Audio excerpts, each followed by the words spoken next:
Hello and welcome along once again to another edition of the Ripple Wide Ball, which, as was the case last week, because there's so much sport on, we're going to concentrate entirely on sporting matters, principally Gaelic games, hurling, ladies football, camogie, a look at what's happening across the pond in terms of the Premier League, and something else that might cross our mind. I suppose to begin with, we've got to mention the inter-county managerial setup that exists in this county. We won't worry too much about what's happening in others. In terms of the men's team, somebody suggested that the five-man selection committee, that we should refer to them as the Five Cardinals. Seemingly when a pope has been elected, there's a right shot of cardinals going to a room and they all vote. And I think after every vote that they burn them and smoke comes out the chimney, but when they have the result, the PRO goes out and he ensures that there's a white smoke. So we're a bit away from that as of yet in terms of the senior position. Most people, we don't talk to too many about it, would suggest that it's Bobby O'Dwyer, the manager of the Cork minor football team, but that may change over the next couple of days. In ladies football though, I won't say it's incredible what's going on. As you know, Aoife Fitzgerald was the outgoing manager. His term was up. He is interested in the position, but the executive or the powers to be, or the Cardinals involved in ladies football, have informed him that he must be nominated for the position the same as anybody else. So it was kind of an ad appeared somewhere and clubs nominated, and it would appear at this stage that Aoife has been nominated. Now whether he's going to turn up for interview, because I think the consensus would be that why interview somebody they know everything about. But that's Shinshkelele. Shane Ronan, my apologies, the Mitchelstown and the Montour, the teachers in South Tipperary. I believe he's also been nominated. This guy has a very impressive CV, involved with Mitchelstown and other clubs over the past number of years. He was involved with the Tipperary ladies football team. He was involved with Mourne Abbey that won the All-Ireland, and of course last year he was involved with the Waterford senior football team. Does the Waterford County Board know that he's been nominated for this Cork job? I'm not too sure about that. And finally, John Cleary's name is in the mix. John, former Cork senior footballer, Castlehaven player, and has been involved in a lot of management with his club. He also had involvement with the Cork teams winning All-Ireland under-21s. And latterly, he's a member of the Rogue Ladies Football Club, involved with that club, and also involved with Cork minor teams that won All Ireland. So three really, I would say, top class coaches or managers. I'm not too sure of the term anymore, to be quite honest, that should be used. But I think if this was happening in, we'll say, a football team, the story would be all over the place. But ladies football operates maybe somewhat under the radar. And whereas the Cork County Board, that they have a PRO that will give us the white smoke, unfortunately in ladies football, the Cork County Ladies Football Board don't have a PRO as far as I know at the moment, since the resignation earlier in the year of Peter O'Leary. Anyway, that's the inter-county managerial carry on in this county at the moment. In terms of what's on in Gaelic games, as you know, last weekend the senior hurling the main hurling championships in Cork started 5 championships. As mentioned that year, there's 12 teams in each, divided into 3 groups. And interestingly, in each group, they were seeded based on results last year, I suppose mainly. So they were seeded 1, 2, 3 in each group. And last week, we had the top 2 teams in each group playing and the bottom 2 teams. And I think for them, that seeding was thrown out the window in one sense, because there was quite a number of games that had significant winning margins. And of course, that's all down to the fact now that every team knows that every single point, and you could be at a match and in injury time, you could have 10 points scored, particularly in hurling games. But no, for teams that were promoted last weekend was good, bar one. Charleville were the only promoted team that lost. You had Blarney winning Rogue, of course, were promoted in football. They now won their 2 rounds, their 2 opening games, Castlemartyr and Liscool. For the teams that were Relegated last season, it was something like the football, that there was 3 losses and 1 draw, Ballyhay, Blackrock and Arragadine Rangers losing, whereas Kilworth drew their game. This weekend, 30 games again, because there's round 2 of the hurling, and in 7 of those games, as far as I know, they will involve teams that both lost last weekend. So we're going to have, probably already on Sunday evening, we'll know the fate of some of these teams as to whether they'll qualify. But does that mean the season is over for them? Far from it, because there's another life that goes on then, and that's avoiding relegation. 3 draws last weekend, and from what we've heard, the arrangements for all these matches was of the highest order, and thankfully there was programmes available at all of those games, which was, I think, a big improvement maybe on some of the setup from the previous week. Anyway, to start our prediction, were you counting? I don't know how many with them we got wrong or right last weekend anyway, but in Premier Senior Hurling, the first game, well, the 3 groups game, Glen Rovers played Bishopstown, and Glen Rovers, I mean, I think this was a bit of a surprise last week, an 11-point loss to Douglas. Bishopstown drew their game with Newtown Shannon, so those 2 teams meet in Cork Ring 2 o'clock on Saturday. At 4 o'clock, same afternoon in Glantan, you have Douglas after their big win. And somebody put up somewhere on social media the list of the Douglas players, and it's incredible the amount of them that have represented Cork, but they have yet to win the Cork Senior Hurling Championship. Are they may undisguised? We won't go that far. They made huge efforts last year, and they were so disappointed to lose. I think it was Blackrock, but they're on their way. Newtown Shantram, of course, will always bring their special fighting spirit to the table in Glantan. It's a big game, obviously, for both clubs. It's a big game. Every game is a big game for the clubs next weekend. Blackrock surprisingly defeated, in moving on to Group B, Blackrock were surprisingly defeated last weekend by Aaron's Own. They played Charleville, and poor old Charleville, it's a new Bars team this year. Ronan Curran is in charge of them, and they inflicted a 13-point defeat on them. So Charleville meeting Blackrock Saturday at 5:30 in Bantier. Like judging on last weekend, you can only see one result here, which would mean that Charleville would be in real trouble for the last game. And then Bars and Aaron's Own. I can't explain Aaron's Own. I predicted that they would lose last weekend, but is it a case that their overall performance is better maybe than the sum of the individuals? They're certainly bringing something to the party, as they did last year. Then in the final group in the Premier Senior Football, SARS, as expected, they had a win over a 16-point win. I think it was over in the Piershig. They played Carricktool, who suffered a big loss last week. Well, a 10-point loss to Middleton. So Carricktool are one of those teams, obviously, that are going to be trying to avoid relegation. I don't think they harbour hopes of winning the Premier Senior Hurling Championship. SARS, on the other hand, do. So SARS and Carricktool, they'll meet on Sunday in Caherlag. And then on Friday night, the game in Páirc Uí Rinn is between Middleton and the Piershig.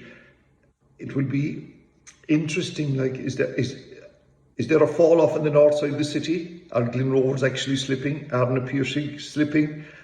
And the south side seems to doing a little bit better there. So that's another little cameo that might develop in that particular championship.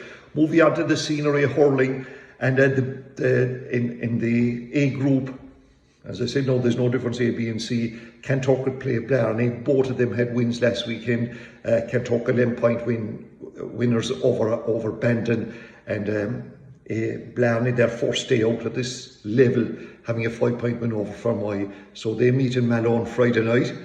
And the second game here is that Bandon, who I think will struggle, and did struggle last weekend, will play Fermoy. Now, these have met on several occasions in the past, never much between them. They play Saturday at 5:30 in Blarney, and they don't need me, or you don't need me to tell you to say, like, this is absolutely vital. Losers here could be looking at a trapdoor. Then in the in Section B, the 2 Bride Rovers and Ballymartle had big wins next weekend. So here we're talking about the winner going maybe through to the knockout stages. They meet in Riverstone Saturday at 4 o'clock. I have to write these down, trying to remember them. It's impossible with this. What's happening up here?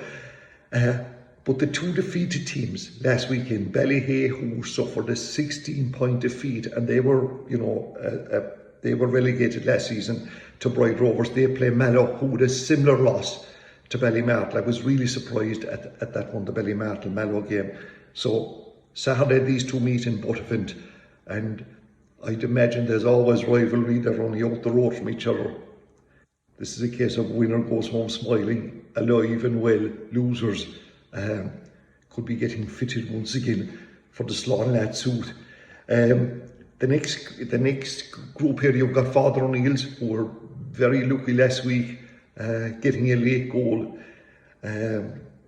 against Newcestown to draw level in that game. They played Killa, and of course Killa won their vital game, because when they were playing Clyde, it was all about relegation avoidance. They won it, and they had a 5-point victory. So I expect Father O'Neill's to beat Killa, and they meet in Youghal on Sunday 2 o'clock. And at the same time, Ballyanley, I'd expect Newcestown to get over Clyde. Please don't rush to the bookie with some of this information. In the Premier Intermediate Hurling, a championship that has always delivered goods, Rogue, after their win, they take on Carrigaline on Saturday in Ballygavin. And can they continue on that win? Carrigaline are always kind of near the top of this group, and I know they were a tad disappointed, but it was only 4 points last week to Corsi Rovers, so that'll be I'd imagine a really close game. Corsi Rovers and Youghal, well, Corsi Rovers have decided to go the main route, I would imagine, this year. Remember, they were the only team last year, lost 2 games, and still qualified and went to the semi-final. After beating Carrigaline by 4 points, they take on Youghal, and Youghal, after suffering a 12-point loss, if that's a true reflection of their form, to Rogue, I'd imagine they're in a bit of trouble. That game goes on Saturday, 5 o'clock in Porcurane. In the next group, Castlelyons play Valley Rovers. Both of them won last weekend. Castlelyons will be the favourite here. They're one of the favourites to win the championship. They had a 16-point win over Watergrass Hill. That game goes on in Ballincollig at 5:30 on Saturday. And in the two teams that lost last weekend, Watergrass Hill and Inniscarra, I'd expect Watergrass Hill to rekindle their championship hopes. They play at 4 o'clock in Gwynedd. And finally, in that group, in that championship, my apologies, Ballinhassig, big winners over there, had a 16 points. They play Ballincollig, who drew with Kilworth. That game goes on in Brinny 2 o'clock on Saturday.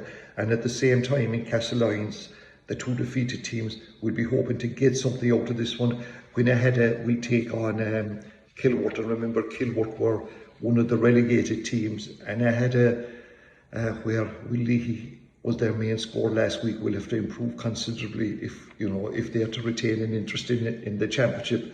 In the intermediate A hurling championship, great games ahead here again. 6 more of them. Ahabullogue take on Glen Rovers, both of them beaten last weekend. Ahabullogue beaten by a very good SARS team.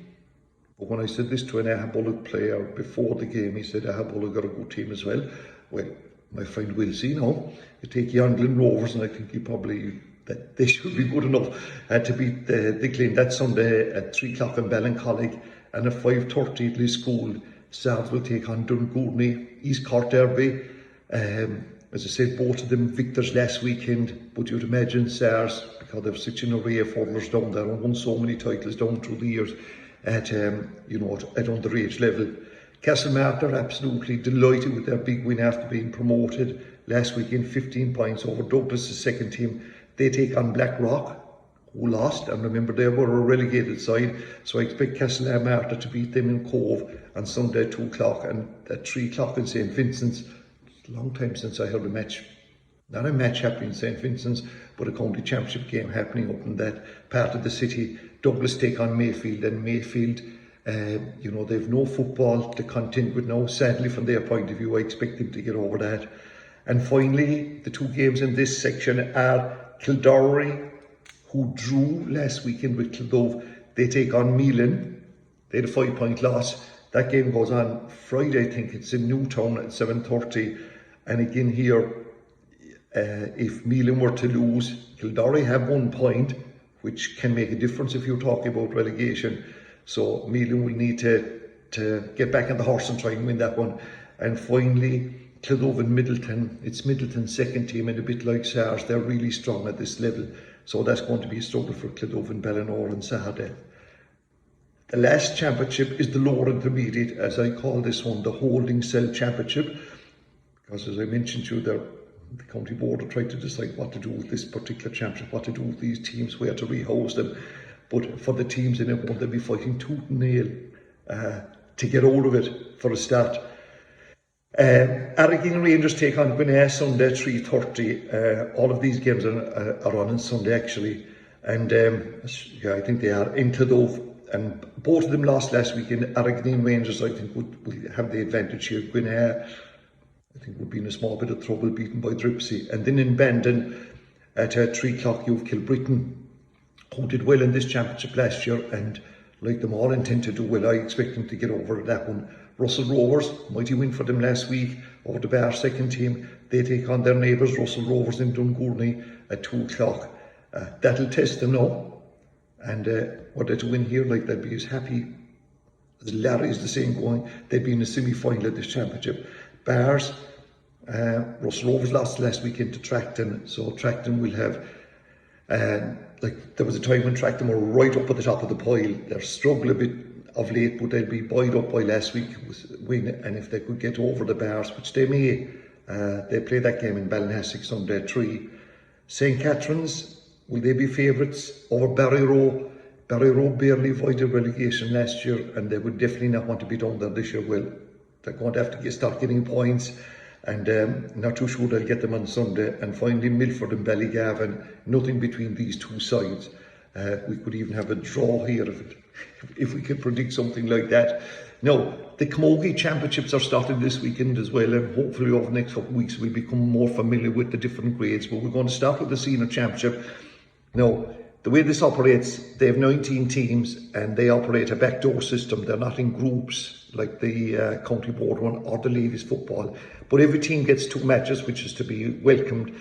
And last night we had the first of those games, which is called a preliminary round, where SARS had an emphatic 17 points to 6 victory over Milford. 19 teams, I said, in it. There's divisional sides in here as well. As far as I know, there's 4 divisional teams. So on Saturday there's 6 matches, and on Sunday there are 3. Newcestown play SARS. Like, that's a quick turnaround for SARS. I expect SARS to win that game. Like, they're always at the upper ends of it. And Newcestown, you know, like, they're relatively new to the top grade of Camogie and Cork. The next game, Killy, one of the divisional sides. No, I'm a little bit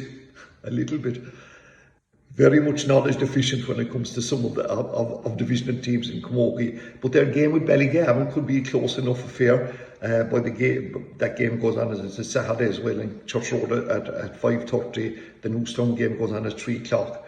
Then you have Corsie Rovers. They're the champions, winning for the first time last year with their 3 county players of Linda Collins, Saoirse McCarthy and Fiona Keating. And I suppose a lot depends on how these county players will recover from, like, normally when county players come back to their club, it takes them a while after the order season, the demands of inter-county, and wasn't it so disappointing for them? But it was a great game of Camogie last week, and just when they got that goal, that Cork weren't able to drive on, but look, it was a very good season for them. How those players will recover, and Corsie Rovers, they had 3 of them, 3 players, Linda Collins, Fiona Keating and Saoirse McCarthy. But I still expect them to get over Ballincollig and Coachford at 3 o'clock on Saturday. Shandoon versus St. Catherine's. Now, they tell me that if Shandoon had all the St. Vincent's players, including Amy O'Connor, which I believe they didn't have last year, that they would be serious opposition. So I'm not too sure whether they will have them or not. Clydov and Kille should win that. I mean, of course, the Rovers have 3 players. There's 3 county players here as well. Laura Tracy, Hannah Looney and Chloe Sigerson, I think, are the 3 involved. So I expect them. And Carbury, the divisional side against Musgrave. I think Musgrave will be too strong for the West Cork team. And then Sunday we have 3 teams. Inniskeen who are making their debut at this championship, but they play the Mackey sisters inspired Douglas, and as a consequence I'd say Douglas have a great chance there. Inniscarra and St. Finbarrs both have won this championships in the past. Inniscarra in the recent past, but St. Finbarrs are probably a tad better, not an awful lot. And Glen Rovers should get the better of Rogue in their championship. Now in ladies football, and we can only talk about the senior ladies football, the first thing to note is, of course, the West Cork ladies are not involved. That show's over. They won last year's championship, but and they were perfectly a legitimate side to play in the Cork championship. But when they went on to represent Munster, they weren't able to do that.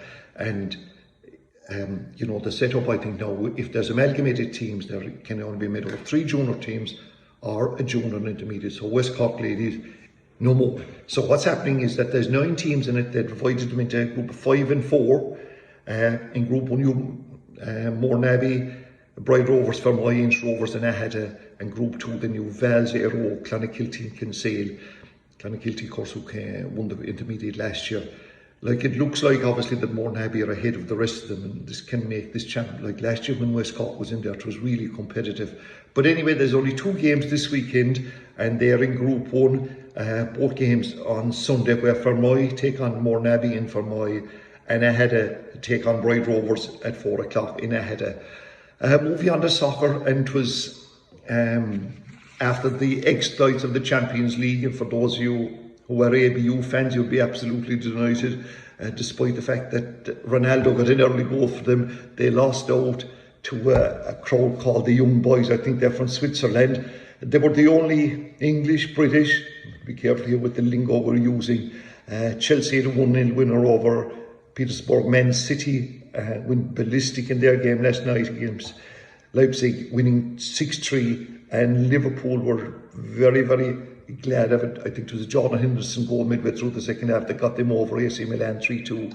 So it's back to Premier League action on Friday night. For those of you who follow Newcastle and Leeds, well, you can keep yourself entertained in that. Then Saturday, there was a whole host of games, but the ones you might be interested in. Arsenal, who finally got off to a win after defeating Norwich, they take on Burnley, who lost to Everton last weekend. And Everton, by the way, are one of the 4 teams sharing top spot with Liverpool, who play Crystal Palace. And remember, Crystal Palace inflicted the first defeat in Spurs last weekend. Everton play Aston Villa. They're the Saturday games. And then Sunday, West Ham, who drew it with Southampton, take on Manchester United. So hopefully for United fans, they'll recover from the exploits of Europe. And finally, Chelsea, who are in top spot, will play Spurs.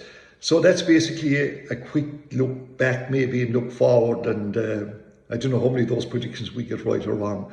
But like you, looking forward to so many good games. And until we meet again, take care and mind yourself.